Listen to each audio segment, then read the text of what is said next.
რევმატოიდული ართრიტით დაავადებულ პაციენტთა მხარდამჭერი აქცია თავისუფლების მოედანზე გაიმართა. ჩაგუკიდე ხელი შემოუერთდით ცოცხალ ჯაჭვს. ასე ეწოდა ინიციატივას, რომელიც ბენეფიციართა ადეკვატური მკურნალობის ხელმისაწვდომობის უზრუნველყოფას ითვალისწინებს.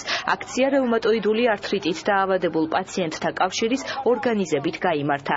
ინიციატორთა განცხადებით, დედამიწაზე ყოველ მესამე ადამიანს უვლინდება აღნიშნული ქრონიკული დაავადება, რომელიც სახსრების შეშუპებასა და დაზიანებას იწვევს. პაციენტთა მხარდამჭერი აქცია მიზნად დაავადებულთა დროულ დიაგნოსტიკას და ბიოლოგიურ პრეპარატებზე ხელმისაწვდომობის გაზრდას ისახავს.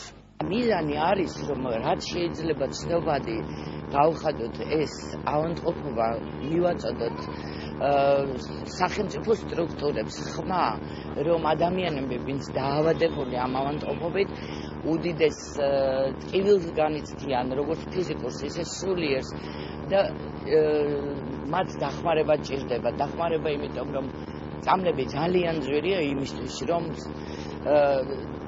ადამიანმა არ იგრძნოს თავი ინვალიდად, საქმეც ხეიბრად, იმიტომ რომ ეს ავადმყოფობა არის უმძიმესი და ძალიან ბევრმა არ იცის ამის შესახებ.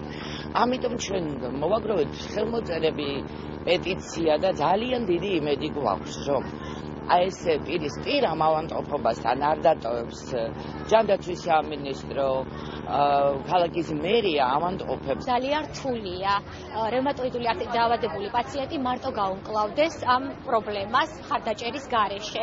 ამიტომ ჩვენთვის მხარდაჭერას აქვს გაძამწყვეტი მნიშვნელობა. ყველა ასპექტის გათვალისწინებით ეს იქნება მორალური თუ ფინანსური. ამიტომ ჩვენ განწყობა გვაქვს პოზიტიური და დიდი იმედი გვაქვს, რომ ჩვენი ეს ძალისხმევა რეალური შედეგებით დასრულდება.